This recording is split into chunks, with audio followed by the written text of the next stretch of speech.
Glória a Deus, aleluia. Hoje eu quero trazer uma mensagem para você sobre a graça divina, a remissão dos pecados e a conversão. É maravilhoso isso e a gente precisa entender esse processo maravilhoso de transformação, né, de Deus na nossa vida. Romanos 6, verso 23. Vamos falar bastante de Romanos. Depois você pode pegar as instruções, né, sempre de cada palavra e ler, ouvir com calma. Mas Romanos 6, verso 23, diz assim, ó, vamos partir desse verso. Romanos 6, verso 23, é um verso bem conhecido da palavra de Deus. Pois o salário do pecado é a morte, mas a dádiva de Deus é a vida eterna em Cristo Jesus, o nosso Senhor. Pois o salário do pecado é a morte, mas o dom gratuito de Deus é a vida eterna em nosso Senhor Jesus Cristo. Deus maravilhoso, abençoe, Pai, essa palavra de fé, que o Senhor possa falar ao nosso coração o que significa a graça divina, como é a remissão dos pecados, Senhor, e passos para a nossa salvação, em nome de Jesus. Amém, amém. A graça divina. O que significa graça divina? Graça é algo gratuito, é algo dado de graça, né?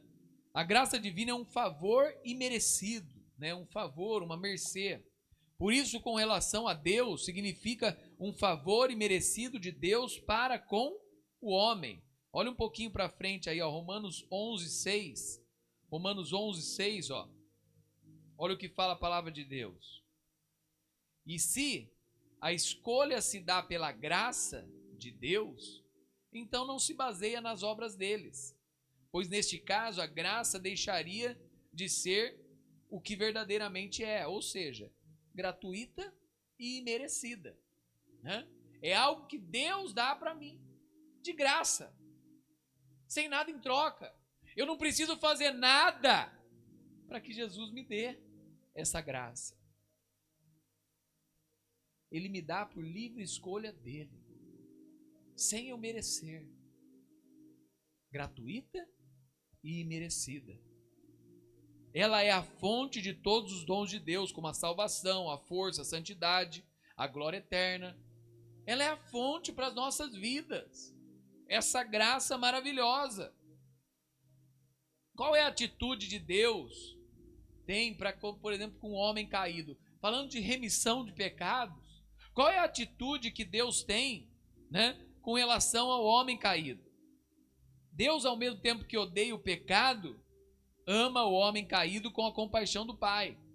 Por isso ele proporciona o remédio de Jesus, que é o caminho da salvação. Olha aí, ó, Romanos 5:8. Romanos 5:8, outro trecho bem conhecido da palavra de Deus. Romanos 5:8. Mas Deus nos prova o seu grande amor ao enviar Cristo para morrer por nós, quando ainda éramos pecadores. Cheios de pecados, cheios de erros, cheios de falha. Deus enviou seu Filho para nossas vidas, para nos perdoar. Todos os homens poderão ser salvos? Sim, sim. Porque a obra expiatória de Deus é suficiente para todos os homens. E é a vontade de Deus para que todos sejam salvos. A palavra de Deus diz lá em João 3,16, Deus amou o mundo de tal maneira que deu o seu Filho unigênito para que todo aquele que nele crê não pereça, mas tenha a vida eterna. E isso é maravilhoso. Deus amou o mundo de tal maneira que deu o seu Filho unigênito para que todo aquele que nele crê tenha a vida eterna. Essa é a vontade de Deus. A vontade de Deus é que todos sejam salvos. Basta reconhecer que é pecador, que Cristo morreu em seu lugar e confessar diante de Deus e do homem. Você sabe que um dos lugares que mais tem conversão no mundo são as prisões? Locais que para muitos, a maioria das pessoas que estão lá deveriam morrer já. Tem muita gente que quer pena de morte, viu? Tem muita gente que não consegue perdoar. Tem muita gente que não consegue tirar raiz de amargura, de pecado dentro do seu coração. Tem muito mais gente, às vezes, fora de uma prisão, que tem um coração mais mau do que quem está lá dentro. Como tem muita gente lá dentro que também não quer Deus. Muita gente. Mas tem muitas pessoas que têm uma conversão genuína dentro da prisão. Sabia que um dos grandes apóstolos, um dos lugares que ele pregou e mais gente se converteu foi dentro das prisões de Roma? Apóstolo Paulo. Prisão também é local de salvação. Aqui eu só estou falando isso para você, porque às vezes tem pessoas que para o mundo não tem salvação. Você já ouviu essa expressão? Ah, esse aí não tem salvação. Você já ouviu essa expressão também? Ó, esse aí merece a morte. Você já ouviu essa expressão também? Ó, esse aí não tem jeito. Esse aí não presta. Mas sabe que Deus pode dar jeito em quem não presta. Deus pode dar jeito em quem merece a morte. Deus pode dar jeito em pessoa que não tem salvação. Porque a graça de Deus. O que é a remissão de pecado? É o perdão dado por Deus. É a remoção da penalidade do pecado. Isto é, da culpa, da corrupção que trazem a alma. A pessoa precisa se arrepender e se converter. Converter é mudar a rota. A pessoa precisa. É o processo pelo qual a alma se volta do pecado para a salvação.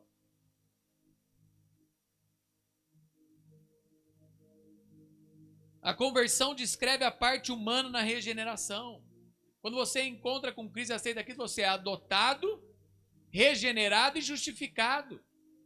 Essa parte é dentro da regeneração. É uma mudança nos pensamentos, nos desejos e na inclinação. Você tinha inclinação na carne, agora uma inclinação para o espírito.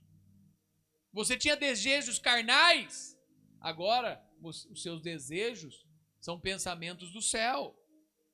Você tinha pensamentos maliciosos, agora os seus pensamentos buscam agradar a Deus.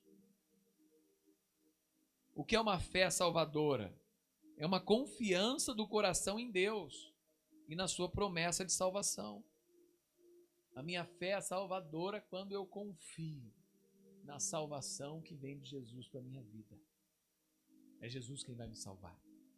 Não é esse governo, não é um político, não é um pastor, né?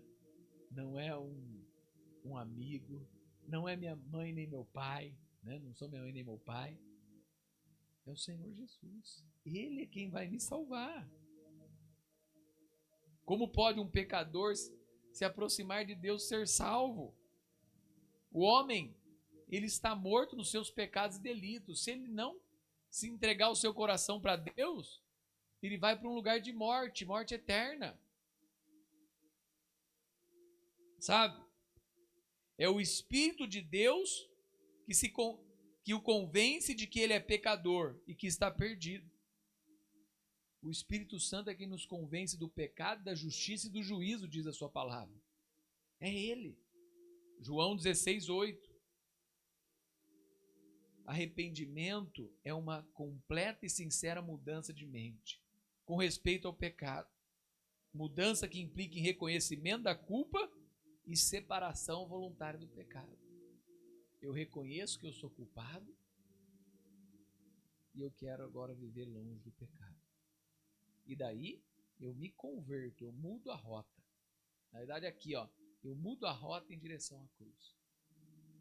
Eu mudo a rota. Certo? Eu estava indo para um caminho de carne, um caminho de pecado, um caminho de destruição. Eu vou e mudo e vou para um caminho de santidade, um caminho de salvação, um caminho rumo ao céu. Eu me arrependo e me converto. mudo e sou feito justo. Sou adotado à família de Deus e feito justo perante o Senhor. 5 passos para a salvação. Primeira coisa, Deus te ama. Você tem que entender isso. Deus é amor. E o plano de Deus, porque Deus amou o mundo de tal maneira que deu o seu Filho unigênito para que todo aquele que nele crer não pereça, mas tenha vida eterna. Ele tem uma nova vida para você. Não interessa o que aconteceu na sua vida. Perdas, quebras, destruição. Deus tem algo novo para a sua vida. O primeiro passo para uma salvação é entender que Deus te ama. Segunda coisa, que o pecado traz morte. Reconhece o seu pecado. O pecado é caminhar no próprio caminho de rebelião. Romanos 3,16 fala: todos pecaram e carecem da glória de Deus. Não tem pessoa sem pecado. Todos pecaram e carecem da glória de Deus.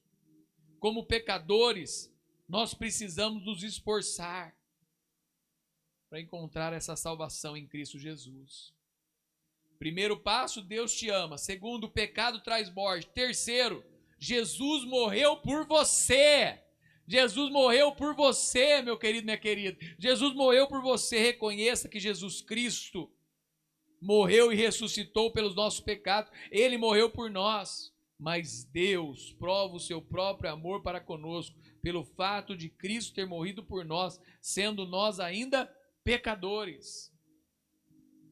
Deus morreu por nós. Romanos 5:1 fala: justificados, pois, mediante a fé, temos paz com Deus por meio de nosso Senhor Jesus Cristo. Ele dá liberdade, Ele dá vida eterna, porque o salário do pecado é a morte, mas o dom gratuito de Deus é a vida eterna em Cristo Jesus. Quarto, pedindo perdão. Então, Deus te ama, o pecado traz a morte, Jesus Cristo morreu por você, e o quarto passo, pedindo perdão. Você deve se arrepender e pedir perdão. Admita, confesse seus pecados, peça perdão a Deus. 1 João 1,9 diz: se confessarmos nossos pecados, Ele é fiel e justo para nos perdoar os pecados e nos purificar de toda justiça. E por último, receba Cristo agora. Deus te ama, o pecado gera morte, Jesus morreu por nós, peça perdão e receba Cristo. Ponha a sua confiança em Cristo como seu Salvador. Cristo está pronto. Receba-o agora. João 1,12: mas a todos quanto receberam, deu-lhes o poder de serem feitos filhos de Deus, a saber, os que creem no seu nome. Para encerrar, meu amado, como viver uma vida significativa com Cristo? Em primeiro lugar, você deve ter segurança do perdão de Cristo. Tenha no seu coração a segurança de que Cristo te perdoou. Leia a Bíblia e ore diariamente. Leia a Bíblia e ore diariamente. Saiba que Cristo te perdoou. Leia a Bíblia e ore diariamente. Tenha um líder espiritual, um pastor com quem você possa conversar, e também outros cristãos que você possa aconselhar e crescer junto. Quarto, seja parte vital da igreja. Derrame os seus dons, seus talentos para a obra do Senhor. Sirva. Essa semana fui fazer um velório de uma moça de 43 anos, mas que serviu a igreja com intensidade. Deixou um filho, deixou o marido, filhinho de 8 anos. O marido foram minhas ovelhas há um bom tempo atrás, há 10 anos atrás. Mas ali havia uma tristeza pela partida dela para o céu, mas havia uma alegria de uma vida que serviu a Cristo. O seu marido falou: obrigado, pai, por ter colocado ela no meu caminho, por ela ter me ensinado tanto, por ela ter ganhado almas para Jesus e por ela servir a igreja. Sabe? Seja parte vital da igreja e compartilhe a sua fé com os irmãos. Compartilhe a sua fé com os irmãos. Isso é muito importante, meus amados. Compartilhar a nossa fé, derramar a nossa vida em louvor e adoração a Deus. Ouça esse louvor e depois vou vir orar, encerrando essa palavra. Mas receba essa palavra no seu coração. Viva para Cristo, sirva a Cristo. E quando preciso, receba essa graça, se arrependendo.